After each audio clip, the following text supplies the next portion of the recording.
welcome to this student virtual event in partnership with the Office of Financial Aid and Scholarship and New Student Orientation. My name is Iris Moulton and I'm a student success advocate here at the University of Utah. So thank you so much for coming. This is really a chance to get any of your questions answered. They might be unique to, you think, to your own circumstances, but other people might have the same questions. You're welcome to ask them in the chat, and you're also welcome to ask them with your audio. Okay. So as I mentioned, I'm a student success advocate, and a little bit about what we do. Student success advocates, we're completely mobile. My team does not have an office anywhere. So when students ask where they can meet with me, I'm able to go wherever they are. So I can meet students in between classes. I often will meet them in the lobby of the chemistry building or up at the Heritage Center cafeteria, in the Marriott Library, in the Union, outside on a bench because it's a nice day, kind of wherever fits into their schedule. We're easily accessible in that way, and we're also easily accessible because we're a text-friendly office. Each student success advocate has a work cell phone, and we respond to text messages as well as phone calls on that platform. And we like to consider ourselves kind of the best place to start. If a student has a question that they don't know the answer to, you can start with a student success advocate, and we can certainly at least point you in the right direction. So student success advocates are not experts, which you'll probably see during this session if you have financial aid questions. I might not have all of the answers, but other people here do. And it's my job as a student success advocate to point you to those experts. So that's one thing that I do. Student success advocates also offer things like time management training and coaching and developing study skills. We might help you navigate a difficult conversation with your professor or your roommate. There's really nothing that we can't offer support in.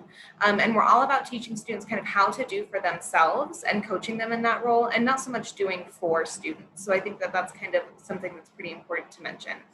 So right now, student success advocates are as active as we've ever been in this virtual model. Instead of meeting students in person right now, we're communicating via text, email, phone calls, Zoom, all of that kind of stuff. And when we are on campus, we're meeting, of course, in person, and we do class visits. We're at a lot of campus events. So you'll see student success advocates everywhere on campus once we're all back together, whenever that will be finally. And so I'll turn it over. Should I introduce the Zoom guidelines? I'm happy to. So some Zoom guidelines for this meeting.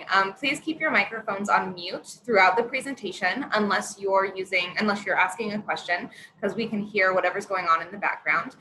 Please utilize the chat feature at any time. You can use the chat to ask us questions related to this, or mention that you're having difficulty hearing us, or anything like that. And then after this session, we'll have kind of a Q&A. And you might notice up in your screen, you can see that this session is being recorded, just the presenter view. So just the screen that you're seeing is being recorded for future reference for people who were not able to make it, or if you want to review this information yourself.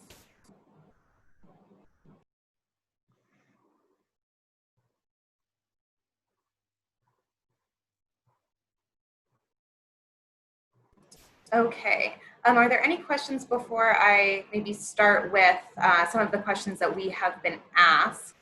Any questions about this format or about what you can expect during this time?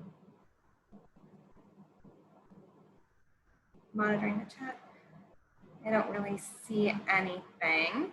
So let me pull up our first question that we were asked. When you registered, you were given the opportunity to ask a question. I'm just going to read a few of those and let our financial aid team answer those. So the first question that I have is, are there any additional financial aid opportunities for students to apply for during the academic year? So I'm assuming this question is in reference to there's so much work you do before an academic year, whether it's filling out your FAFSA, applying for scholarships, but what can students do during the year? And I'll turn it over to some of our financial aid team to answer that. Hey guys, my name is Elizabeth Atkinson. I work at the financial aid office in the counseling. I'm a counselor. So we accept walk-ins and questions. So throughout the year, if you had any questions about your scholarships or financial aid, you can always come and visit us. Now with this COVID stuff, we're setting up online ways to do that through not Zoom, but it's another platform. I forget what it's called. So we have that, and then also when we start Going back to school, we'll be meeting with students in a safe way. To answer your question, if you've been awarded before the semester begins, typically we award for fall and spring semester. And if you filled out the FAFSA information, then you're given that initial award that's like if you're Pell Grant eligible, state grant eligible, and loans, federal work study. So we'll offer you a package for fall and then spring semester, depending on your circumstances. And then good rule of thumb to always think about scholarships. Apply for scholarships anytime throughout the year. What comes up with regards to that. And let's see, my internet's slowing a little bit, so hopefully you can hear me. I was going to share my screen, but I haven't done that before. So let me see how to do that. Share screen. And here we go. Cool. So what we want to do is you want to be familiar with our website for sure. So if you go to financialaid.utah.edu, it brings you to our main financial aid and scholarship page, which looks like this. If you click on types of aid and click on scholarships, that will, let's admit you, Daniel, that will bring you to our scholarship page. So depending on the type of student that you've entered here at the university, whether you're an entering freshman, a transfer student, a current student, or you're attending the Asia campus, we have different options for your specific situation. So current students, you just click on find scholarships, and that gives you a couple different ways to look at scholarships. You can log into our scholarship website, and then you can also look at lists of departments and colleges that maybe you're majoring in business, that you could look at what scholarships your department may offer. And then this other scholarships is very important. I always encourage students to click on that link, and it brings you to all these different sites like FastWeb and Peterson's, and all of these are great other scholarship sites for outside of the University of Utah that you can apply for. And it's great because you put in your situation, and then every answer that you create your profile with, it just kind of digs deeper to your unique situation, and you can get sent scholarships that would be applicable to you. And it makes it nice because then you're not trying to do Google on your own and you get lost down this rabbit hole trying to figure out, well, how do I find scholarships for my situation? So I would say that is a good place to start when you're thinking about other aid. And then also there's other options for you. Say you want to look into alternative loans. We have those types of things that you could think about doing if it would work for your situation. So I'm always for like borrowing smartly. So it just depends on, for you, sitting down, looking at your finances, what's going to be best for you and your family. But we do have those options. So there's a lot of stuff to our site that I encourage you to just sit and look and kind of play around with what it all entails, because there's just a lot of good stuff. Hillary, do you have anything else that you can think of? So I'm Hillary, I'm in scholarships and financial aid. So I think you covered up pretty good, just what's on our website. Since you have your screen up, why don't you show them the scholarship application site, kind of what that looks like and how to navigate that? Okay. Since your screen's already shared. Yeah, and I'm trying to figure out how do I unshare myself. So funny. Okay, so scholarships, let's go back there. If you're entering freshman, we are just going to say, hey, you can just click on, there are a couple different ways you can go into it. So you can apply by clicking this link right here. we also have different types of scholarships that you were considered when you applied for the University of Utah right here. So if you wanted to click on the link and look at what those requirements were and are for those scholarships, you can. It's just chock full of great information. So let's go here.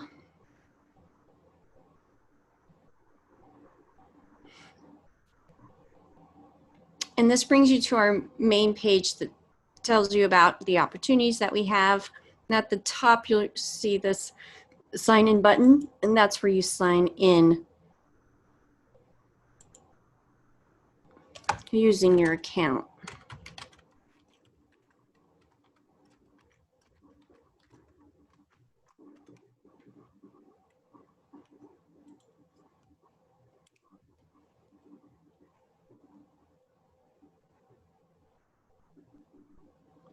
And I want to mention that if we're affected by COVID-19, we do have emergency funding, and our application is on this page as well.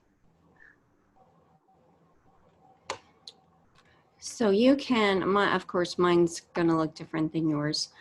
Do they, I don't know, Hillary, because you're more of a scholarship guru than I am. Is there anywhere I can show them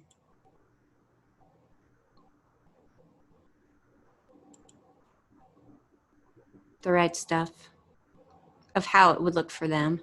Do you know, Hillary? Yes, I'm going to try, because I don't think I have the award management view in my end. So I'll try logging in, and then I'll share on my end. Okay, awesome. Because I'm like, that's not going to be helpful to them at all. Yeah. Thanks for your patience, everyone. Yay. Okay, that's good. So you got it. Right on. Yes. All right. So when you log in to the scholarship, you can get to it through scholarships.utah.edu, and you'll fill out a general application, and you just put in your general information for your situation. And then once you complete that, you can go to the opportunities and go to recommended.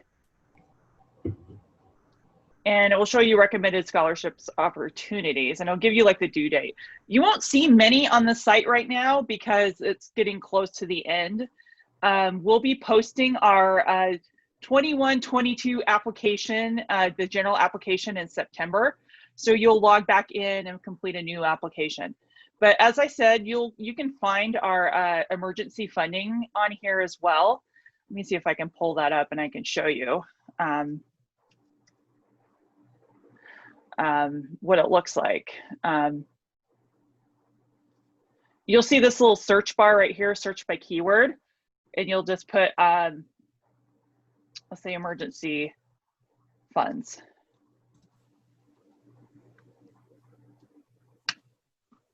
And you just push enter and it should come up. Here we go. So there's our University of Utah Emergency Funds application. So you can apply through there if you were affected by COVID or experienced any setbacks with COVID.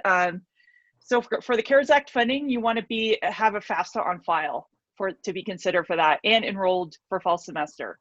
If you did not do a FAFSA, you could possibly be considered for the emergency fund part of it, because that's a separate pot of money.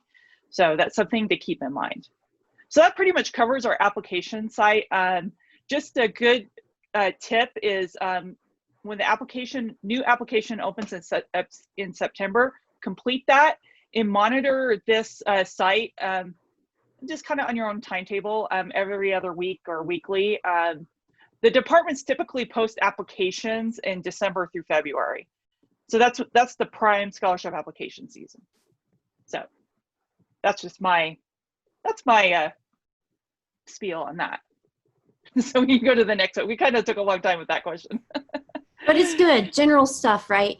Generate more questions. Come on, peeps.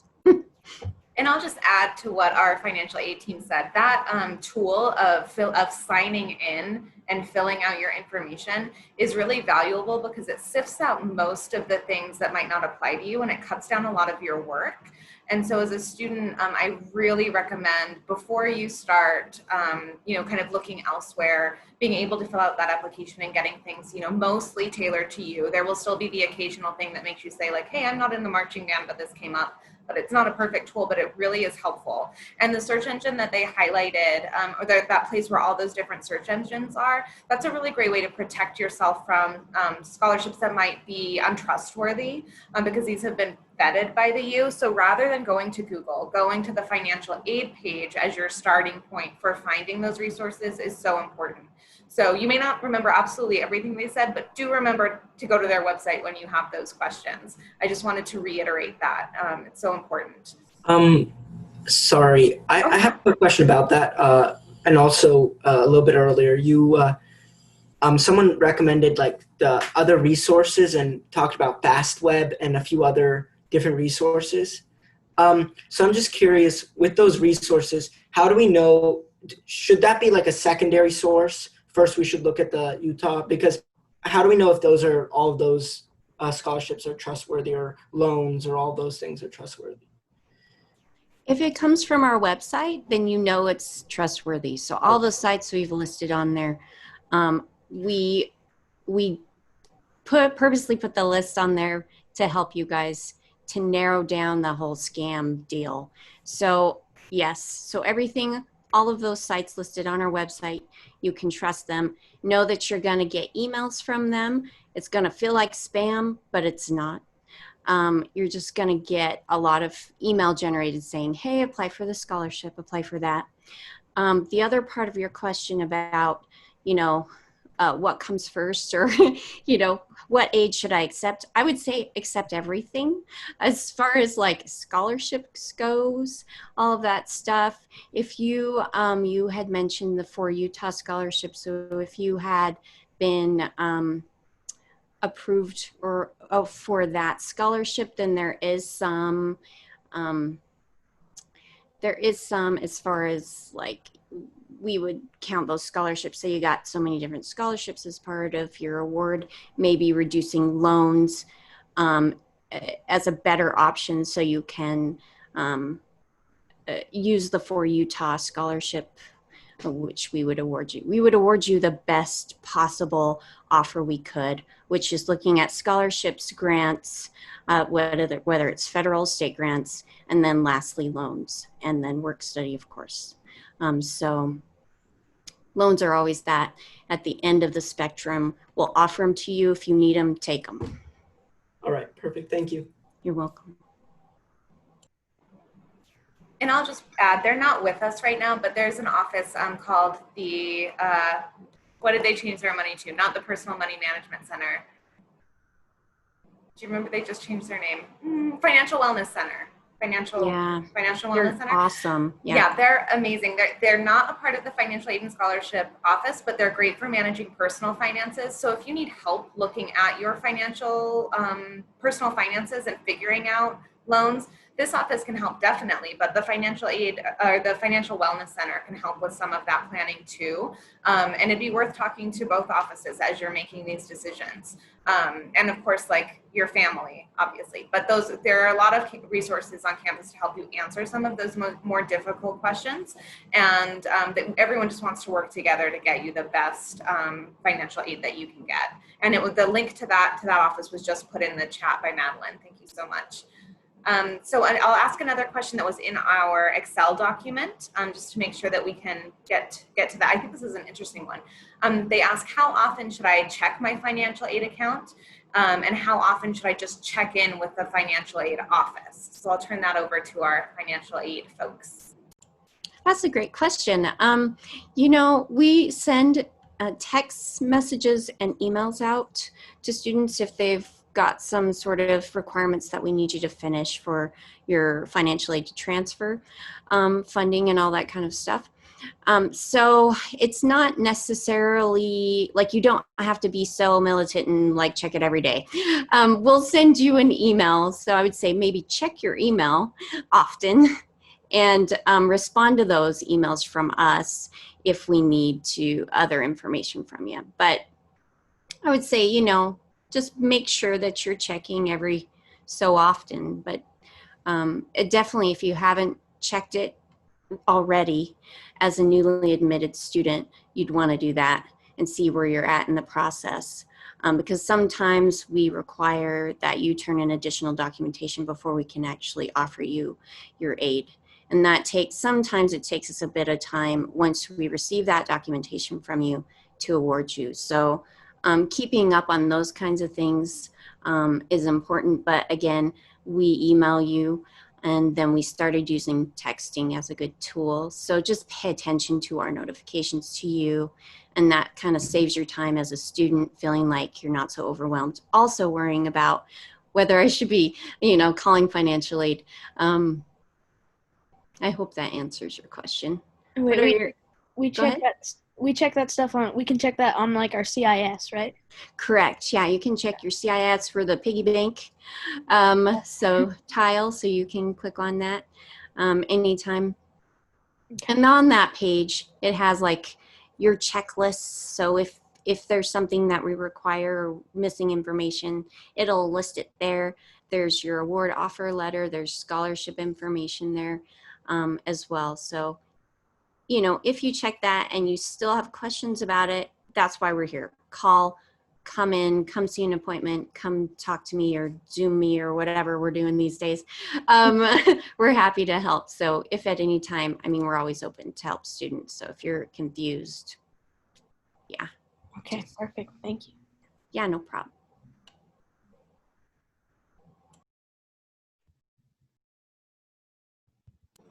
So I'm not sure if you guys already answered this earlier. Sorry, I got on late. But I was wondering, like, so where do we go to pay these fees off, our tuition? Would we still go to CIS to pay, or? You want to take this one, Hillary? I was like, Yeah, sure. So that's a really, it's up to you. that's a really good and important question. So I'll give you kind of an overview. So the tuition and housing bill will be posted in early August. So you'll be able to see what charges your tuition charges will be. And then tuition's not due until September 4th, which is a Friday. So you can pay through CIS. Okay. It's the tuition and loans tile. And then there's a little link in there that says payments and payment plans. So you can start setting up payment plans now if you want to do that, which is really a nice option. And then, and you can also pay, they have the tuition office is separate from our office. That's one big key thing some people get mixed up about. Anything to do with tuition charges and paying your bill is not in our office. It's income accounting, which is just down the hall from us. It's on the same floor in the student services building. So they have a drop box for if you want to like drop off a check in their drop box. And I'm sure their windows will be open by the time school starts and you can drop off payment there as well. But just word of warning, once the tuition deadline approaches, that line is super long. And like wrap around the whole hallway. So we always advise paying online because you can do like an e-check or pay by credit card. Okay. All right, cool. Thank you. And so then, oh yeah, I wanted to also ask about FAFSA. So we filled out our FAFSA in like October, and sorry, so what is, I don't know what I don't know about this.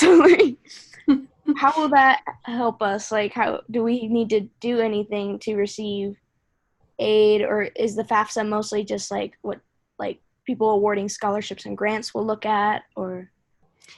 The FAFSA application is the initial application that goes through the federal government that tells you whether you're eligible for Pell Grants, state grant aid, and also federal student loans and federal work study. So it's a pot of money that the federal government is here to help you pay for college, knowing that not everyone can afford to pay for college. So that initial application that you filled out online was to tell us, like, once it gets sent to our office, it tells us your eligibility, and we award you specific amounts based on that eligibility information. And so when you log into your CIS, I guess let me first ask you, did you receive an email from the federal processor saying that your application's been processed and sent to us? Yes. Do you know that? You did. I'm And pretty have, sure, yeah. say that again? I say, yeah, I'm pretty sure I did. That was a while ago. Okay. And then have you received an email from us, our office? I don't think so, no. Okay. So then at that point, what I would recommend doing would be to log on to your CIS under your student homepage and then clicking on that piggy bank Mm-hmm. and then looking at, you know, any checklist that might be on that page. So I'd go there first and take a look at what information can you find on that page. If there's nothing showing up, you know, after our call, I can take down your information and I can check on your file specifically and see where you're at in the process. But if you filled it out in October, more than likely we have your application and we're just waiting. We may be waiting on certain information, or you may have already been awarded. So that's highly possible. So first go there to CIS, and then if you need me to look into it further, I'll take down your information and we'll go from there later. Thank you. If that's cool. Yeah, no problem. And we had a question come in on the chat from Jared that might be kind of similar, Elizabeth, to what you're offering for Mihaela, but it sounds like it might be something that we might need to look in further for him, but I just want to make sure that you all see it. The question is the review of what state and federal grants and scholarships I qualify for something that the financial aid office just does automatically per procedure?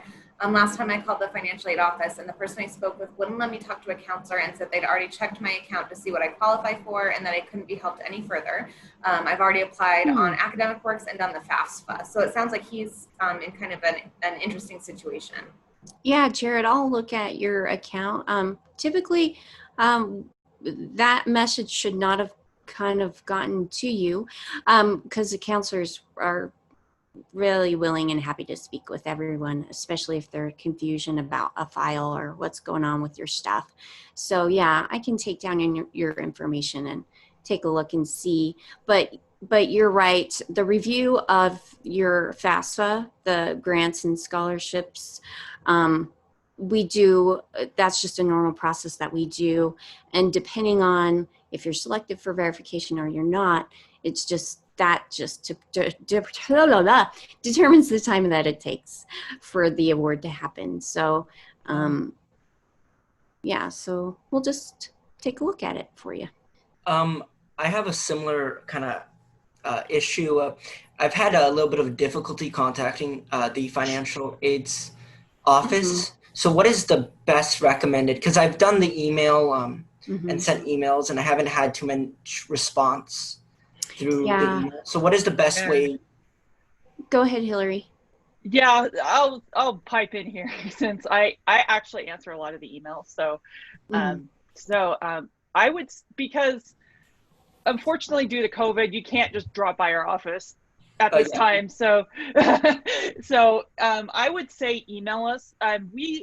From me doing the emails, I would say we're at least 3 to 4 business days out, just with the current what I've seen just today. So I would say email is probably the best option. You can try to call us. I mean, I've heard some students mention via email that it's been difficult to get through phone wise. It's just that we're working remotely, and we've had to like totally change our entire process. So we apologize for any delays or if you've had any difficulty reaching us. But I would say email's the best way.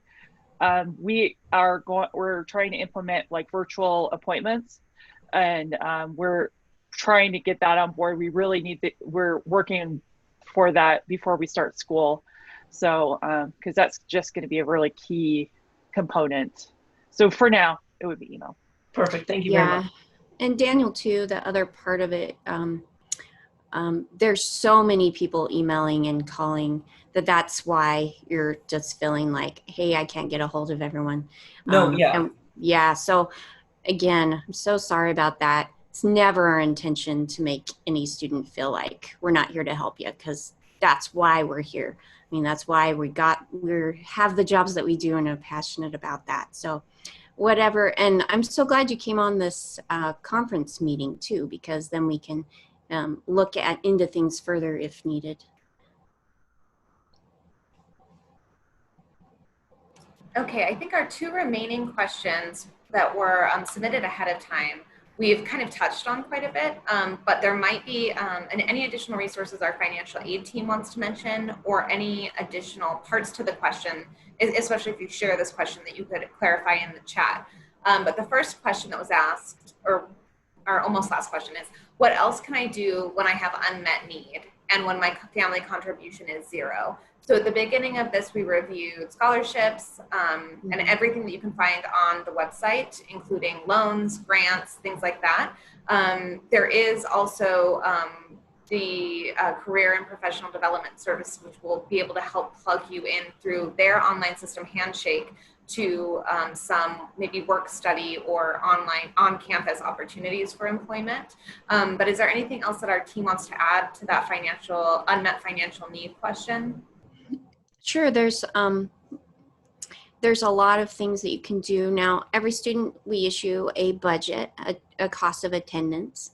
And so based on it, you said your expected family contribution or your eligibility is 0, which means you have the maximum amount of federal eligibility out there, which is great.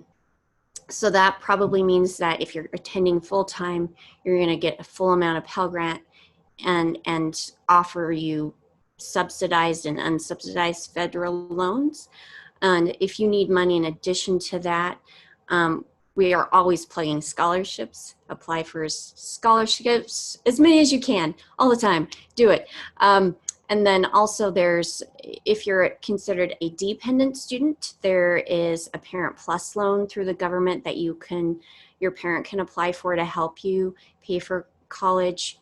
There's also alternative loan options that way. Other ideas as far as thinking outside the box. If you or your parents are employed in a company, asking them if they have any education reimbursement programs. If you belong to a church or anything like that, or a nonprofit organization, asking them if they have scholarships, what opportunities do they have for people wanting to go to school. So those things, along those lines, I would think about, hey, who do I know? What company do I know? Do I volunteer for a homeless shelter? What do I do in my time that could possibly be a possibility to help me out there? Because I'm always an advocate for, if you have to apply for a loan, that's cool. We got to do it. We got to do it. But if there's any way that we can minimize your debt, when you graduate, that's going to be helpful. But, at the very least, you could apply for an alternative loan and then use that money to help pay for the rest of whatever costs you need.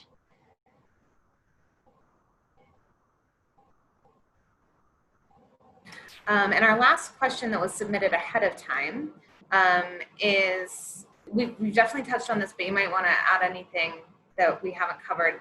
How and when do I know if I'm eligible for financial aid? So is there anything you want to add to that question? I can add to that. So as we said, is just when you submit the FAFSA, it does take some time for it to process. Monitor your UMail account just to see if we needed that additional documentation. You could have been selected for verification. So the quicker you get those documents in, the quicker we can complete your file. So we will notify you via email of your financial aid offers, and it will tell you like your next steps. So as I said, it's very imperative to monitor your UMail account. We mentioned earlier that if you if you've submitted the FAFSA a long time ago you haven't been notified and you're like, where's my financial aid offers? Please contact us and we can look into your situation. As we said, it could have been verification. If you did not put your social security number on the admissions application, we cannot load your FAFSA. So that's a really big thing with incoming freshmen. That could happen. We get a lot of emails. It's like, oh, I have a social security number discrepancy. So we'll tell you that. Those are probably the two biggest ones, is verification and the social security number issue. Too true. Yeah. Mm-hmm. Yeah, you summed it up really good, Hillary. Yeah, those things. But what other questions do you have? So we're done with our questions submitted ahead of time. We just got one from the father of a student, Narayani, who I think I've seen in other sessions. So hello again. So this student was awarded a non-resident academic scholarship from the university, and there's no more information on that. And I get this question actually quite a few times, so it'd be good to touch on that. When you get a scholarship or a financial award, how do you confirm it? How do you claim it? When do you get kind of the final information about how much that scholarship covers, what additional fees might be left? How does that work?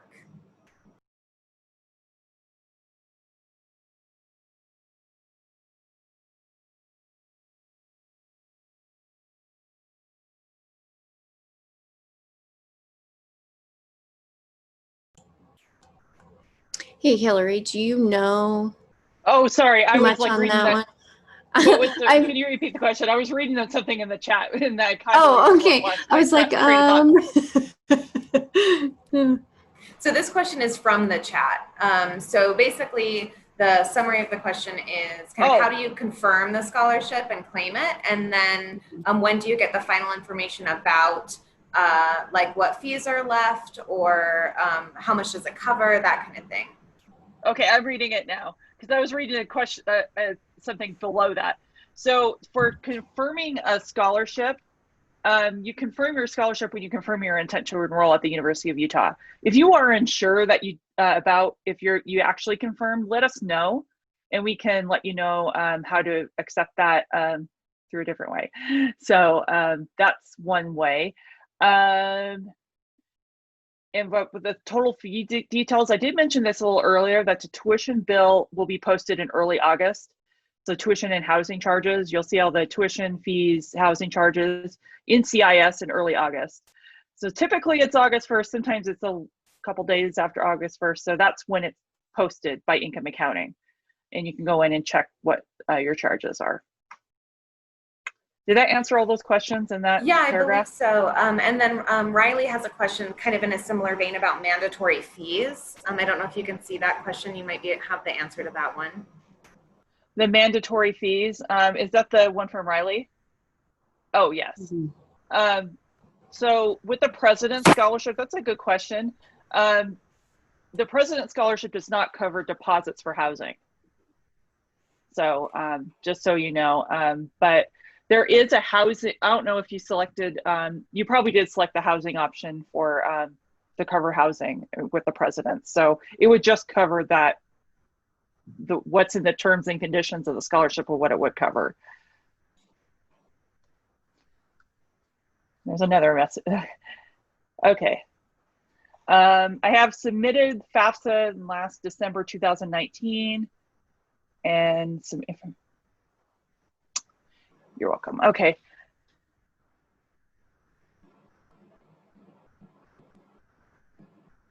Oh, that's a really good question. Do you know the answer to that in the box, Jed?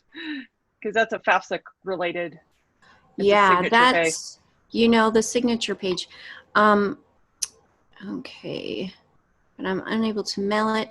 Did you apply for a PIN number and for the FAFSA? Because you can sign it online. If you did. If not, I will have to take down your information and do a little research, because I have not heard of this issue, but it doesn't mean that it hasn't come up before for other people. So I'd have to do a little research. It doesn't come up very often anymore because of the online option to sign electronically.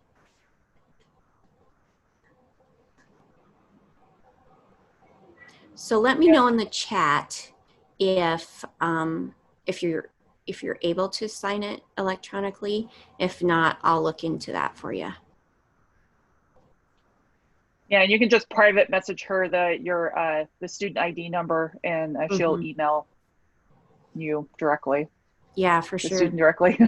Yeah, because we want to get that done as soon as possible, for sure. So, do we have other questions?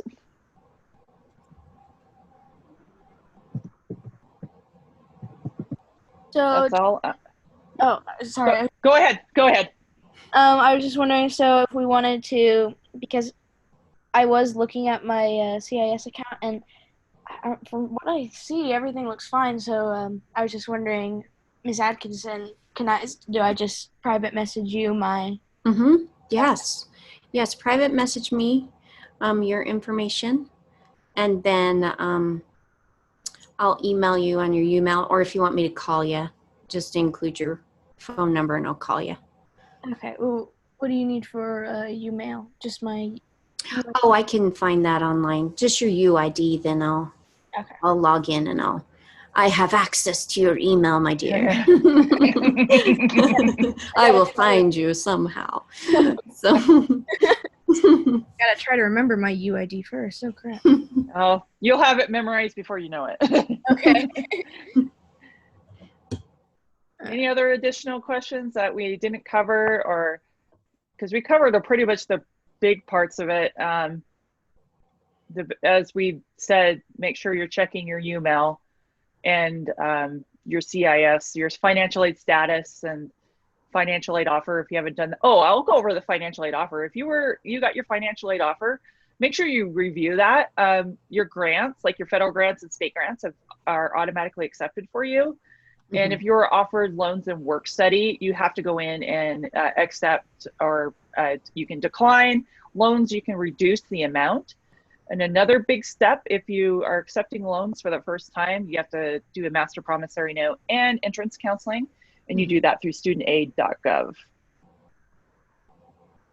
2 stars for you and a smiley face, Hillary. You got it. Yes, Yes. because I know that we learned that new students wouldn't know that right off the bat, and that's one step out of the way you don't have to worry about. Get it done. Sorry. So I accepted a loan a while back, but I didn't do these things. So what do I have to? Could you repeat that? I apologize. Yeah, so you would go to studentaid.gov. I actually will just pull up the website and I'll just share my screen and what you'll look for. So unfortunately, Federal Student Aid redesigned the site earlier this year, and we were kind of thrown off guard. So we've had to kind of relearn how to where everything is. Cute kids. Mommy can sit down. Okay, so we're on the website. So this is studentaid.gov. So where you want to go is to complete aid process. And what I tell students is just click that complete aid process, and you'll do step 4 and 5. And what you'll do is when you click on that, it will, let's say the master promissory note. It will ask if you're a undergraduate student. So you'll log in with your FSA ID and password to complete that. And you'll do the same with the entrance counseling. You'll log in. So pretty straightforward. The entrance counseling does take some time. So just prepare for that. Yeah, and it's good to do it now. We haven't sent out letters to students for loans for fall and spring yet to say, hey, complete your promissory notes and entrance counseling. So you'll be ahead of the game on that, which will be nice. But that should be coming out, I think, within the next couple of weeks. So we haven't originated those loans yet, but we will be doing that shortly. So once we do that, then we'll get those emails out to students. Yes. And also on studentaid.gov, you can, as you're a current student, you can monitor how many loans you have and what your loan servicer will be when you graduate. Mhm. So make sure you do, when you're done with school, do exit counseling, and I'll give you all that information. So that's another key FYI. Sometimes new students will forget that, and that will hold up your disbursement. So we don't want that to happen. And another good key information is make sure you're enrolled full-time if you're have a merit scholarship. So that's 12 credit hours. So if you received a freshman merit or a transfer merit scholarship, if you're under 12 credits, your scholarship will not disperse to your tuition. So I know, like, before school starts, you're like adding and dropping classes trying to figure it out. So just keep that in mind. That's usually the #1 reason why your scholarship is not on your tuition bill that first week of school. And then disbursement for aid will occur the first week of school. That's another key point of information. So keep an eye out on your email account. We'll notify you when that's happened. Is there anything else I'm missing? Any other questions, follow up?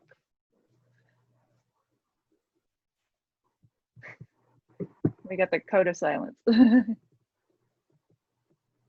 Sorry, could you repeat that last thing about the week before? So yeah, the first week of school will be dispersing aid. So like your financial aid, if you have scholarship aid, that will disperse to the tuition bill. So that's pretty much an automatic process. Oh, okay. Oh, and yes. So, and another key thing to remember, I just thought of another thing, is when you complete your financial aid offer letter, you can set up your direct deposit authorization, which if you're getting money left over, that can be direct deposited to you to use for like your housing and books. If you're living on campus, those charges will go towards your housing on campus. If you're not living on campus, you'll get those. If you have a refund coming, it will come directly to you via direct deposit or a check. So we advise setting up direct deposit so you can get those funds in a timely manner. And if you do the check option, can be a little bit of a delay, and it will send to the mailing address in CIS. So let's say you live out of state and you didn't change your mailing address, it's going to go to your mailing address at home if you didn't update your address in CIS. So just keep that in mind. Any other tidbits, Liz, that I'm missing? Trying to think, we kind of did a good job as far as getting as much general information out there. Trying to think. You touched on some points. Yeah, and we're here to help you, so just keep that in mind. I mean, I know when you're a new student, it's overwhelming, and if you don't know where to go, or if you're concerned about anything about your financial aid, and a lot of our counselors know like a lot of the general stuff you need to help you with, even with like paying tuition. If you want to just say, hey, how do I do this, they'll help you out with that. So we're here to help, so give us a call or email. Yeah, and just be patient with I guess it's everywhere with the COVID process stuff. So things are going to be changing once we get back into the office about how we meet with you in person. So just be patient with us on that.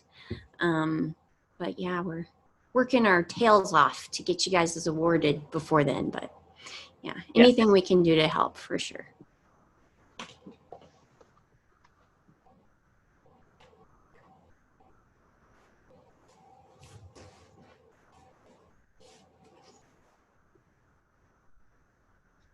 There's a new message. Oh, thank you. Well, thank you, everybody. If I don't know, we don't have any other questions, do we? I think I'm good. So thank you all so much for your help. You're welcome. Yeah, no problems. Thank you. Yeah, so it looks like Iris is frozen, but yeah, we'll go ahead and close out this session. Thank you all so much for coming. And if you don't have any questions, that's it. Have a great weekend and welcome to the University of Utah. Yes. Oh, wait, we have a question. Oh.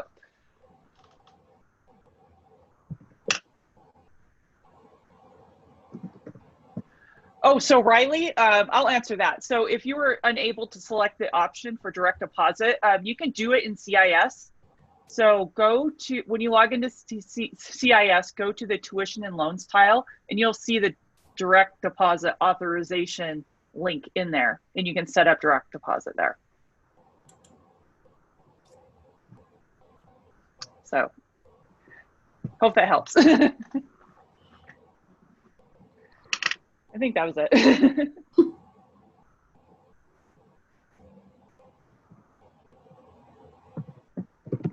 Awesome. Thank you all so much. We'll stay on here for just a couple minutes if any other questions filter in, but if there's nothing, again, have a great weekend. Thank you.